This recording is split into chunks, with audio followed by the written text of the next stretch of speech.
Here's a sentence I thought I'd never say. President Trump postpones a trip to Denmark because the Prime Minister won't sell him Greenland. I'm also not going to Denmark, same reason. But I'm okay about it, and so should you. I mean, it's Denmark, a rainy little monarchy made up of 100 islands, some of which are barely inhabited. I know because I read Wikipedia, the go-to source for any boring filler about Denmark. But really, canceling a meeting with Denmark is like blowing off lunch with that third cousin who wears a monocle and waxes his mustache. But let's be real, whether it's Greenland, Omar, or Sleepy Joe, all you're watching is a show. Those people are just comic sidekicks. They're the Gomer Pyles of modern politics. Trump's turned his presidency into his dream job, a talk show on wheels. And he's done it without having to spring for the budget. Plus, he lives in his own green room. And wherever he goes, the media follows like groupies, schlepping the gear. And if the helicopter's nearby, Trump can offer an opinion which fuels the next episode. Even posing a question about Denmark's ice cube becomes story fodder. It's genius. And then there's this tweet from Trump, an ex-John classic. Effectively, this is not just a presidency, it's the Truman Show, redone as the Trump Show, which is good because Trump's way funnier than Jim Carrey. The danger is following the media's lead and getting obsessed by this. To them, it's the game of Trump, and they're binging on it, reacting to every new plot twist, and that's just not healthy. Instead, sit back, enjoy the show. It's all in good fun, until, of course, someone loses an eye. Land. That little, very clever. Started with island and worked backwards. See what you did there? Yes. I'm ashamed of it, Dana. I think Denmark is playing hard to get. They want to attract the highest bid. This is what you do. Can't blame them. Like art of the deal. It's like art of the deal. They are playing it. They clearly read the book. I got it. Art of the deal. Yes. I always wanted to go to Denmark. Never been.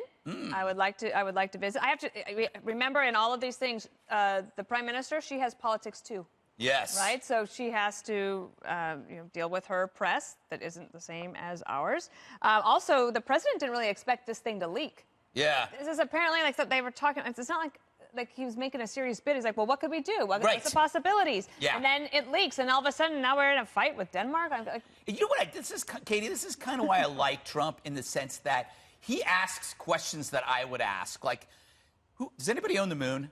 Yeah. Like, he's a businessman. Everything's for sale. Well, we do. Yeah, exactly. Can I buy Easter Island? I bet I could. Yeah. Everything you tell Trump is a consideration. Yes. Right? Like, he'll talk about it openly and be like, oh, yeah, that's something that we can talk about or consider. Yeah. And they talk about it and he changes his mind because he'll talk to anyone about anything. Yes. I am still on team Manifest Destiny Greenland for lots of reasons. Everyone says that global warming is causing things to melt. More advantages for tourism, right? But let the Greenlandic people decide if they want to be part of America. Or Denmark, put it to a vote. They can decide. And then on a serious note, in 10 years, the media is going to be saying, what are we doing about the Chinese in Greenland? Because they want to mine in Greenland. They already wanted to put a bunch of airports in Greenland. China's on a 100-year plan. Trump is on a 6-year plan that will extend to, the history of the country. And that's something that we should be thinking about because China's already there, and we're playing the short game, and they're playing the long game. Yeah. What are we going to do about Africa, Brazil? Oh, gee, what are we going to do about all trying of to do, Asia? Bob. This is the new Green New Deal. Yeah. This is the new Green Greenland's New Deal. close. It's a little easier. A little easier. Well, Manifest Destiny Greenland's a little more I was applicable. struck, though, that the way he does diplomacy, he calls her nasty. He's called a lot of people nasty. Well, oh, I know that. And NATO, too. I know that. All right. Pathetic me. Anyway, I think, this was an absurd idea. I thought this was a joke. But remember, he confirms the joke. If it was just a matter of private discussions between he and his advisors, why did he have to come out and say, oh, yeah, no, I really think this is an idea, and here's the historical background. It was an absurd, preposterous idea. Why? And then he says, oh, why are you calling it an absurd, preposterous idea? The problem's with him, not with the people in Denmark, not with the people in Greenland.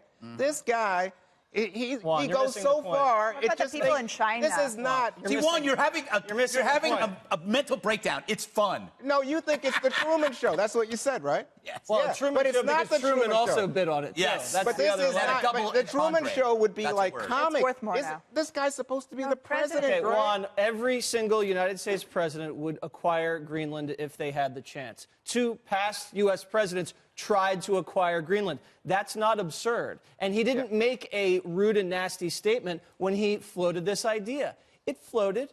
He's open to it. It leaked. It's a conversation. He didn't even float it. And you know who was nasty? The Danish leader was nasty. All she had to say was, you know what? We love Greenland too.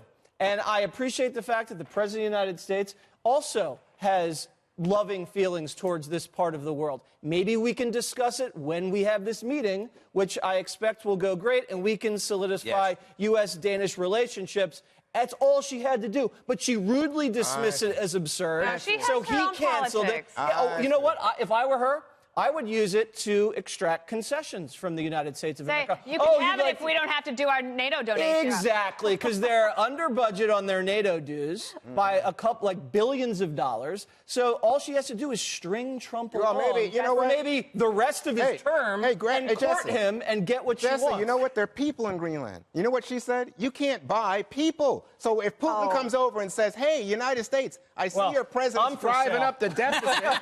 They're driving up the deficit. Why don't we Russians just buy New York? Great question about Russia. That's absurd, because you Russians. Russia, you say, is a huge threat, but the acquisition of Greenland would deter Russian aggression. I think, Jesse, so maybe you're not really serious about fighting the Russians. Jesse, you should be either the next ambassador to Greenland or maybe the governor of Greenland. You're trying to get me out of here, aren't you? No, I'm just saying. You have a very diplomatic solution to the problem. Thank you. I just think that we should consider all options and buy as many interesting things as we can. Agreed. You like Greenland? Like Monopoly? Yeah. Why? I mean, like Saturn. Saturn. Why not Saturn? I don't care about space. Too far. Don't care? Too many rings? Far away.